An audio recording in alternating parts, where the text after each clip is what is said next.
This is a good one, right? Yeah. Hi everybody. It's a really small world. So she was talking about that big teller. That big teller is actually the guy who sent my family the papers to come over from Bosnia. We have the same last name. So I'm a refugee as well. I feel bad talking about my parents' story because it's a little ingenuine coming from me, so I'm just going to talk about something that happened to me recently, I guess. I was just home for my Thanksgiving break, and I was looking through some pictures, and I found this really funny picture of my mom in a giant jacket with a really bad perm. And I brought it up to her, and I wanted to show it to her because I really thought it was funny. She started crying, like right away crying, and I was like, oh God, this is not good. And she's like, that picture was taken the second day that we were in this country, ever. And that was my dad's jacket, she said. And she said, that's the poorest that we've ever been, ever, in our entire lives.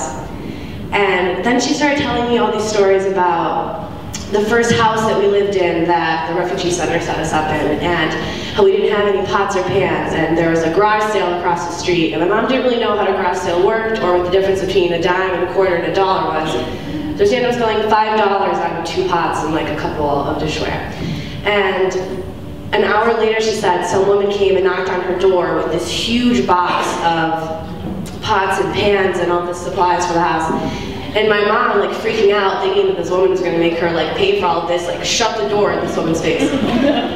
And like a couple hours later, our landlady, who was also Bosnian, who came to the States in the early 90s, where we came in like 97, she was like, no, listen, you have to understand that she just wanted to help you, she just wanted to give you this for free. And my mom wasn't used to that because we lived in a refugee camp for 3 years, and they blew our house up, and my parents came to a place where their education didn't really count for anything anymore, and all of this, and she wasn't used to this sort of, I guess, generosity.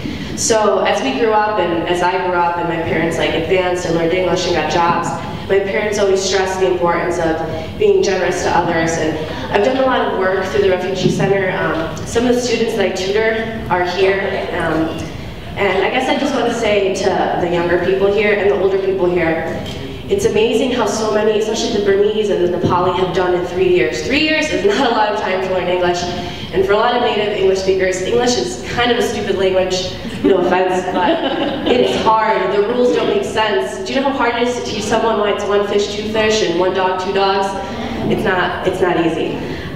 So I guess what I want to say is, I really enjoyed coming here tonight, guys. I really appreciate everything you've done. And you know, people don't give you enough credit for what you do, because it is so hard. And even though they say they realize it's hard, they really don't realize how hard it is. So keep pushing, and thank you guys.